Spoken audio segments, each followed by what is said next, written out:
যদি আপনি বাঙালি হন এবং আপনি আপনার পরিবারের সামনে ডায়েট করার চেষ্টা করেন, তাহলে আপনার মতো বোকা আর গাধা এই দুনিয়ায় কেউ নাই। কারণ ওই সময় আপনার নিজের পরিবার ও আত্মীয় স্বজন হচ্ছে আপনার শত্রু। যখনই আমি ওয়েট গেইন করি তখনই আমারে বলবো, এই তুই তো অনেক মোটা হয়ে গেছিস, তুই কম খেতে পারস না। আর যখনই আমি একটু ডায়েট করার চেষ্টা করি, কম খাওয়ার চেষ্টা করি, তখন বি লাইক, আরে তুই তো দুর্বল হয়ে গেছিস, তুই তো দুর্বল হয়ে যাবি, এত কম খেলে কি তুই পড়াশোনা করতে পারবি, তুই কি কাজ করতে পারবি, একটু খা, আর একটু খা, আর একটু খা। আরে আবার ধরেন একটু পরে ঘুরে এসে বলবো, আচ্ছা আজকে একটু খা, আজকে একটু খা, একদিন খাইলে কিছু হয় না। কিন্তু এই মানুষগুলাই রীতিমতো আমার সারাদিন আমার বডি শেমিং করে যে তোর ওয়েট বাড়তেছে, শরীর কমা।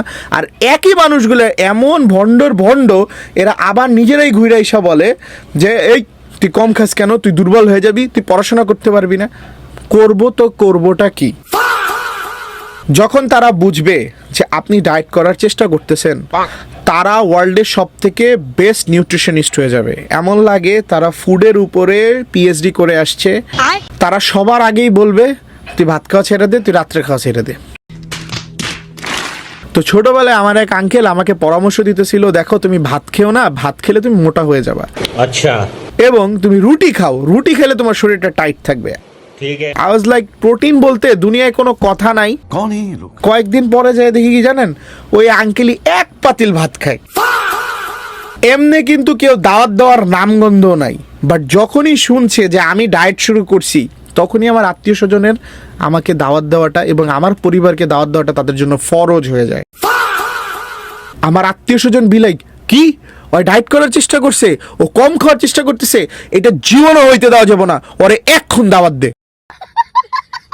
তো ঠিক এইরকমই একটা মুহূর্তে দাওয়াত খেতে গেছি এবং টেবিলে বসছি দাওয়াত খাওয়ার জন্য। আমি বলতেছি যে আমি নিজের মতো বাইরে নেই, কিন্তু না, এটা তাদের কোনোভাবেই সহ্য হইতেছে না। তারা আমার খাবার বাইরে দিবে তো বাইরেই দিবে, দিতেছে তো দিতেই আছে। লাইক এমন মানে ট্রিট করতেছে যে আমি হচ্ছে আমার হাত পা নাই, আমি লোলা, এবং আমার বাবা মা আমার জীবনও কোনোদিন খাওয়াই নাই। আমি তাদের বাসায় গিয়ে প্রথম পোলাও মাংস বিরিয়ানি দেখতেছি। আমি আজকে আমার শেষ দিন, আমি কালকে মরে যাবো, আজকে আমার খাওয়াইতে মাইরেই ফেলবো।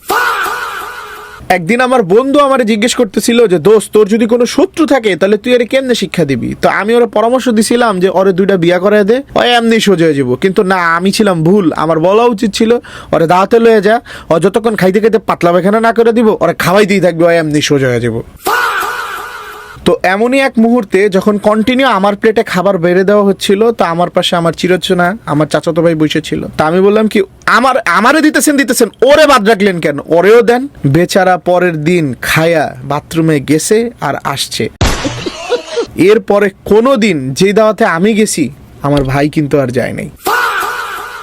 সব সময় এরকম আত্মীয় স্বজনের থেকে দূরে থাকবেন। এইসব আত্মীয় স্বজন আপনার শত্রু, আচ্ছা, আপনার পরিবারের শত্রু ঠিক আছে, এবং জাতির শত্রু।